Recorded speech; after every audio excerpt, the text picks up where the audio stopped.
नमस्कार, शाखानूर न्यूज में आपका स्वागत है। मैं रविंद्र नायक। शिवसेना उद्धव बालासाहेब ठाकरे ग्रुप की शाखा क्रमांक 16 द्वारा स्वाति बोरकर के आयोजन में खेल पैठनी कार्यक्रम का आयोजन किया।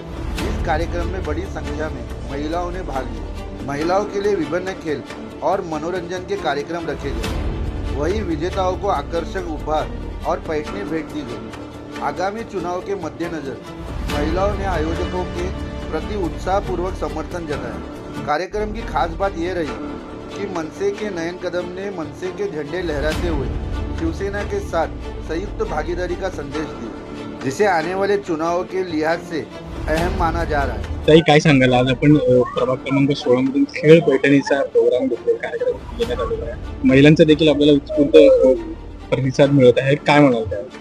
आज आपण बघत आहात की खेळ पैठणीचा कार्यक्रम प्रभाग क्रमांक 16 मधील सर्व महिलांसाठी आपण घेत आहोत आणि खूप चांगल्या प्रकारे आपल्याला प्रतिसाद भेटलाय। आणि महिला म्हणजे महिलांना विरंगुळा म्हणून हा कार्यक्रम आहे आणि हा फक्त कार्यक्रम नसून की त्यांनी पण स्वतःसाठी वेळ द्यावा आणि काहीतरी मनोरंजन करावं आणि त्यासाठी हा आम्ही कार्यक्रम घेतला आणि खूप चांगल्या प्रकारे आम्हाला रिस्पॉन्स भेटला आणि सगळे खूप आनंदी आणि उत्साहात साजरा करतायत। खरं पाहायला गेलं तर निवडणुका जवळ आलेल्या आहेत महानगरपालिकेचे। आपण कुठल्या प्रभागातून इच्छुक आहात किंवा आपण तयारी करताय का? प्रभागातून इच्छुक म्हणजे प्रभाग क्रमांक 16 मधून मी आता इच्छुक उमेदवार आहे, पण आमचा शिवसेना उद्धव बाळासाहेब ठाकरे पक्ष जो पण उमेदवार देईल त्याला निवडून आणायची तयारी आमची सर्वांची आहे। आपल्या मंचावरती मनसे देखील होतं, मनसे आणि शिवसैनिक एकत्र येऊन इथे निवडणूक लढवणार। मनसे आता आपण बघितलं की मनसेचे पण मान्यवर इथे उपस्थित होते आणि आता मुंबई महानगरपालिकेवर शिवसेना आणि मनसे एकत्र येऊन आपण मराठी माणूस आणि सर्व आपण कसं ह्याच्यावरती झेंडा फडकू ह्याच्यासाठी आमची सर्वांची तयारी आहे। काय म्हणाल सर, निवडणुकीची तयारी सगळ्या पक्षांकडून करण्यात येत आहे। आपण 16 नंबर प्रभागामध्ये स्वाती बोरकर हाच खेळ पैठणीचा घेतला। निवडणुकीची तयारी दोन्ही पक्ष करतात। आम्ही लोकांमध्ये जाऊन तयारी करतोय। आज इथे या महिला जमलेल्या आहेत, त्या महिलांच्या मध्ये जाऊन आमची स्वाती असेल, विपुल आहे, सदिच्छा आमची आहे, मोरे, आम्ही सगळे लोकांच्या मध्ये जाऊन तयारी करतोय। आम्ही कुठेही वोट चोरी करत नाहीये। आम्ही लोकांचं मन जिंकून वोट मिळवायचा प्रयत्न करतोय। हे वोट चोरी करून जिंकायचा प्रयत्न करतात, हा मोठा फरक आहे। आणि ही जी शिवसेना आणि मनसेची आज ताकद दिसते रस्त्यावरती, ती ताकदीने हे लोक घाबरलेत, बिथरलेत। तुम्ही बघा, त्यांची भाषणं बघा, त्यांचे मुद्दे बघा। कुठलाही प्रश्न विचारला की जय श्रीराम, वंदे मातरम, भारत माता की जय, नोकरी भारत माता की जय, बेरोजगारी भारत माता की जय, बरोबर, महागाई भारत माता की जय, जय वंदे मातरम। आम्ही मनाने मानतो ना देशाला। आम्ही स्वतः सगळे हिंदू आहोत, हिंदुत्वाच्या मार्गावर चालणारे आहोत, बाळासाहेबांचे विचार घेऊन आणि मराठीचा विचार घेऊन कट्टरतेने राजसाहेबांच्या मार्गावर चालतोय। जेव्हा कुठेही मराठी किंवा हिंदुत्वाचा विचार येणार तेव्हा मला वाटतं महाराष्ट्रामध्ये राजसाहेबांपेक्षा कट्टर आज कोणच नाहीये। हे लोक मराठी महापौर होणार का बोलल्यावरती काय बोलतात, महापौर हिंदू होणार। मग एवढी वर्ष महापौर कोणता होता, हिंदू नव्हता का? तो मराठीच महापौर होता आणि तो हिंदूच होता। पण हे भाजपवाल्यांचं राजकारण एवढं घाणेरडं चाललेलं आहे ना, त्यांचे विचार खूप वाईट आहेत। त्यांना मुंबईशी काही पडली नाही, मराठी माणसाची काही पडली नाहीये। त्याच्यामुळे तुम्ही बघा, ह्या मुंबई महानगरपालिकेत मशीन फक्त बाजूला ठेवलं यांनी, ईव्हीएम मशीन, त्याचं जर राजकारण केलं नाही तर इथे 100% 100 ते 150 जागा मनसे आणि शिवसेना युतीची असणार, आम्हाला ही खात्री आहे। पालघरचे गाव आहे, त्या गावाला गुजरातने दावा केला की गुजरातमध्ये तो गाव येतो, याला कसं पाहता? मी काय बोललो आता, हे भाजपवाले जे आहेत ना, त्यांचे डाव तुम्हाला कळणारच नाहीये। त्यांना काय करायचं ते, त्यांचं हळूहळू मुंबईला काबीज करायची आहे। आज 500 मीटर आतमध्ये आलेत ते, पालघरच्या गावात घुसून त्यांनी 500 मीटरची एक वेश आतमध्ये येण्याचा प्रयत्न केलेला आहे, गुजरातमध्ये घेण्याचा प्रयत्न केलाय। तुम्ही हा विचार तुमच्या डोक्यात मराठी माणसाने ठेवला पाहिजे। उद्या मुंबई काबीज करायला कमी करणार आणि नंतर काय बोलतात, आता शिवसेना आणि मनसे काय बोलणार की गुजरातमध्ये मुंबई टाकणार।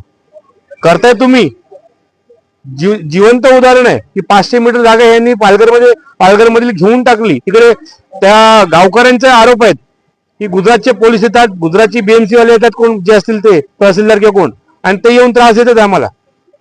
मग हे करतंय कोण? शासन काय करतंय, सरकार काय करतंय? मुख्यमंत्री झोपलेत का? ते एकनाथराव शिंदे बसले तिथे ठाण्यामध्ये, ते काय करतात तिथे? म्हणजे सगळे ह्यांची खाते, महसूल खाती, होम डिपार्टमेंट, हे सगळे ह्यांच्या हातात असताना, सरकार ह्यांचं असताना, यांना कळत नाही आपल्या महाराष्ट्राचं काय चालतंय ते. वेगळ्या विदर्भाची मागणी करतात.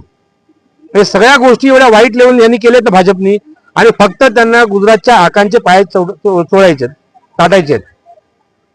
गुजरातला खुश करण्यासाठी, गुजरातच्या 2 अमित शहा आणि नरेंद्र मोदींना खुश करण्यासाठी यांचे डाव आहेत, बाकी काही नाहीये. मागील 36 दिवसात एकूण 82 अल्पवयीन मुलं गायब 1182 जवळजवळ 36 दिवसात 82. 36 दिवसात 82 अल्पवयीन मुलं गायब झाले. त्यावरती काय म्हणाल आपण? मुंबईमध्ये गृहमंत्री, महाराष्ट्राचा गृहमंत्री हे कोणाचे आहेत? स्वतः मला वाटतं मुख्यमंत्रीच आहेत. अशा परिस्थितीमध्ये एवढी गुन्हेगारी वाढते, मुलं गायब झाली, आणि ह्या तक्रारी ह्यांनी दाखवल्या पण आहेत कोणाला. अचानक मध्ये पोलिसांचा रिपोर्ट आलाय की एवढी मुलं गायब झालीत. तुम्ही 82 सांगते 36 दिवसात, मला वाटतं 1182 का काय समथिंग अशी फिगर आली, 1000च्या वरची फिगर आहे की मुंबईमध्ये लहान मुलांची चोरी होते, त्यांची किडनॅपिंग होते. जातायत कुठे? म्हणून आमचे साहेब नेहमी बोलतात की ह्या परप्रांत्यांवरती आळा घाला. जे मुंबईमध्ये आलेले आहेत, जे एकत्र राहत आहेत, जे गुजराती असतील, उत्तर भारतीय असतील, जे इतकी वर्ष राहत आहेत, ते कामधंदा करतायत, ते आले तेवढे बस झाले. पण आता हे जे बाहेरने येतात, अचानक कोणतरी येतं इकडचा, मला वाटतं इकडचा आमदार पण बघा ना, बांगलादेशी शोधत फिरतो. एकही बांगलादेशीवरती केस केली नाहीये. आता जर ह्यांनी 40 वर्ष जुने धंदे रस्त्यावरचे तोडले, त्यांच्या गाड्या तोडल्या अक्षरशः, आता ते फेरीवाले काय करणार? ह्याचा विचार नाहीये. गुन्हेगारी वाढवण्यासाठी हे भाजपच प्रवृत्त होते करता. यांना हे जे जेव्हा धंदे त्यांचे उद्ध्वस्त होणार, तेव्हा ते जाणार कुठे? मग UP बिहार वाले, आणि मग इथे चोऱ्या करणार, आणि मग गावी पळून जाणार. सरकारने ह्याच्यावरती आळा घालणं गरजेचं आहे. शिवसेना उद्धव बाळासाहेब ठाकरे शाखा क्रमांक 16, तर शिवसेनेच्या शाखेमार्फत हा आपण कार्यक्रम आयोजित केलेला आहे. आणि या कार्यक्रमाच्या आयोजिका आमच्या स्वातीताई बोरकर, तरुण, तडफदार, अगदी हुशार मुलगी. आणि आज मुंबई महानगरपालिकेमध्ये जी आमच्या साहेबांची एक अपेक्षित आहे, आमच्या उद्धव बाळासाहेब ठाकरे या पक्षाला जे अपेक्षित आहे, अशी एक चांगली मुलगी, एक इच्छुक मुलगी आमच्याकडे आहे. आणि ती यासाठी खूप प्रयत्न करते, सर्व महिलांना एकत्र आणून पुढच्या भविष्यामध्ये महानगरपालिकेच्या योजना इथे कशा राबवल्या जातील यासाठी एक प्रयत्न करते. आणि त्यासाठी मी स्वातीताईंना खूप खूप शुभेच्छा देते. तसेच शिवसेनेचं 80% समाजकारण आणि 20% राजकारण हे आपण करत, आम्ही जेव्हा करतो तेव्हा त्यावेळेला सर्व पुरुष आघाडी आमच्या सोबत असते, आणि महिला तर तुम्ही कार्यक्रमाच्या माध्यमातून बघतातच आहात. असेच प्रयत्न आम्ही करत राहणार, आणि शिवसेनेचा भगवा मुंबई महानगरपालिकेवर फडकवूनच गप्प बसणार. धन्यवाद. आणि आम्ही पण काम करणार. मी सुरुवातीपासून या ठिकाणी आलेलो आहे, सर्व ऑब्झर्वेशन करत आहे. महिलांच्या चेहऱ्यावरचा भाव बघून मला असं वाटतंय, मला एका कवीने वर्णन केलेली कल्पना इथे सांगावीशी वाटते. तो असं म्हणाला की गुलाब फुलताना जो सुवास येतो त्याचं वर्णन आपण करू शकत नाही. गाय आपल्या पाडसाला दूध पाजत असताना जो तिला आनंद होतो त्याचं वर्णन आपण करू शकत नाही. आकाशातून येणारा सूर्यकिरण पानामधून दवबिंदू मध्ये पडतो, आणि त्याचं जे सौंदर्य असतं त्या सौंदर्याचं वर्णन आपण करू शकत नाही. त्याप्रमाणेच या ठिकाणी असलेल्या तमाम महिला वर्गांच्या चेहऱ्यावरचा असलेला उत्साह पाहून त्याचा उत्साह मी या ठिकाणी वर्णन करू शकत नाही. एवढं जबरदस्त उत्साह या 11 वाजले तरी देखील टिकून आहे.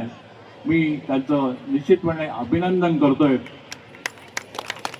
मगाशी नयन कदम आले होते, त्यांनी 40 वर्षामध्ये 2 भाऊ एकत्र आले नाहीत, पण ते आता आले. तो महाराष्ट्राला झालेला आनंद, आणि या ठिकाणी सुद्धा दोघंजण या ठिकाणी आले, आणि दोन्ही झेंडे फडकवताना देखील एक निराळच चित्र मला या ठिकाणी दिसत होतं आणि मला जाणीव झाली की आपला उमेदवार या ठिकाणी निवडून आलेला आहे आणि निश्चितपणे सर्वांचे या आशीर्वाद या ठिकाणी आपल्या या उमेदवाराला लाभतील आणि निश्चितच पूर्वीसारखं या भागाचं नंदनवन करण्याच्या दृष्टीने आपण प्रयत्न करूया. त्या कॅन्डिडेटला जे हवं असेल ते माझ्या परीने मी शक्य ते वाटेल ती मदत करीन, परंतु आपल्याला त्यांना कोणत्या परिस्थितीत जिंकून आणण्यासाठी दिवसाची रात्र, रात्रीचा दिवस आपल्याला करायचे. रात्र वैरायची आहे, दिवस देखील वैरायचा आहे. आपण सांभाळून काम करायचं आहे आणि पुढे जायचं आहे. एवढंच बोलून मी माझे 2 शब्द आटोपतो घेतोय. जय हिंद, जय महाराष्ट्र.